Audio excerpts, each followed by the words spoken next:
মুস্তাফিজুর রহমানকে Indian premier league 2026-এর নিলামে Kolkata night Riders 9 কোটি 20 লাখ রুপিতে দলে নিয়েছিল, যা ছিল বড় চমক।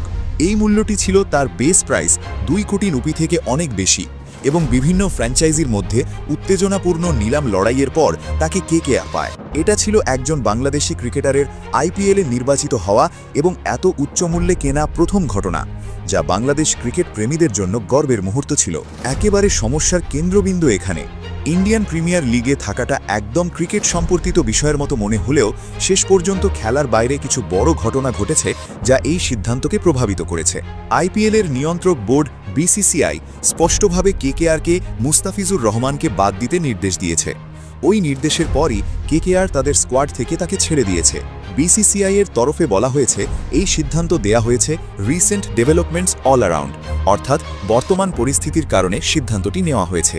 কিন্তু বিসিসিআই বিশেষভাবেই কোনো ক্রিকেট সম্পর্কিত কারণ বা নিয়মভঙ্গ উল্লেখ করেনি।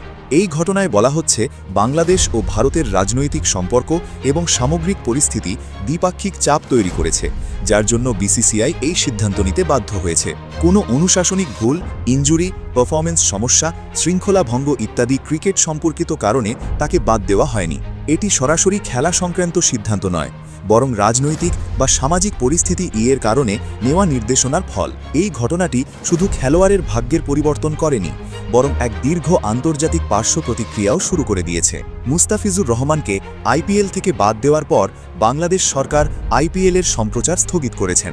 বাংলাদেশ সরকারের তথ্য ও প্রসারণ মন্ত্রণালয় ঘোষণা করেছে যে আইপিএলের সকল ম্যাচের টেলিভিশন বা স্ট্রিমিং সম্প্রচার অপরিচিত বা অবধারিতভাবে বন্ধ থাকবে।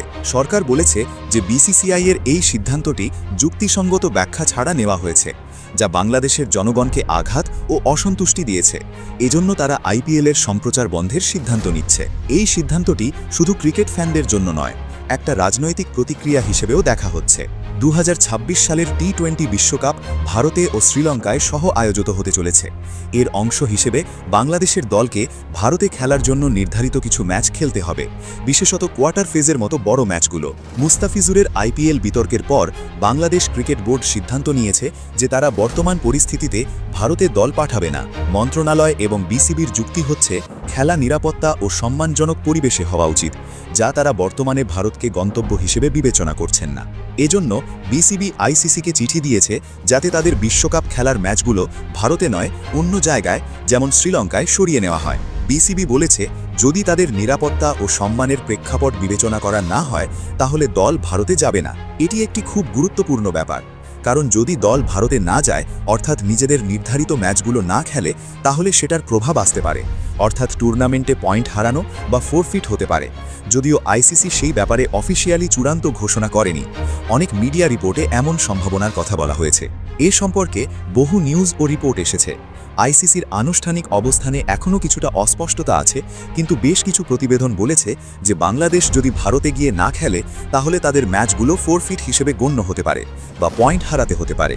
বাংলাদেশ বোর্ড কর্তৃপক্ষ তা অস্বীকার করে বলেছে এটা এমন কঠোর আলটিমেটাম নয়, বরং আলোচনা চলছে এবং নিরাপত্তা পরিকল্পনা সহকারে বিষয় সমাধান করার চেষ্টা চলছে। রয়টার্স, অর্থাৎ এটা 100% নিশ্চিত নয়, কিন্তু সম্ভাবনা রয়েছে এবং বিষয়টি এখন আইসিসিতে আলোচনার বিষয়। মুস্তাফিজকে আইপিএল থেকে বাদ দেওয়ায় বিরাট কোহলি বলেছেন, একটা খেলোয়াড়কে বাদ দেওয়ার জন্য তার ফর্ম দেখে বাদ দিতে হবে, দেশের রাজনীতি দেখে নয়। খেলার সাথে রাজনীতির কোনো সম্পর্ক নেই। বিরাট কোহলির কথা একদম সত্যি, খেলার সাথে রাজনীতির কোনো সম্পর্ক নেই। এই পুরো ঘটনা শুধুমাত্র এক খেলোয়াড়ের আইপিএলের বাদ পড়া নয়, এটা হয়ে দাঁড়িয়েছে ক্রিকেট, রাজনীতি, আন্তর্জাতিক সম্পর্ক এবং জনকণ্ঠের এক বিশাল ইস্যু। বাংলাদেশ এমন সিদ্ধান্ত নিয়েছে যাতে তারা নিজেদের ক্রিকেটার ও দেশের প্রতি সম্মান দেখাতে পারে, আর আইসিসি ও বিসিবি এখনও বিশ্বাস ও নিরাপত্তার ভিত্তিতে ওয়ার্ল্ড কাপের বিষয়ে আলোচনা করছেন। ভিডিও ভালো লাগলে লাইক, সাবস্ক্রাইব, শেয়ার করতে ভুলবেন না।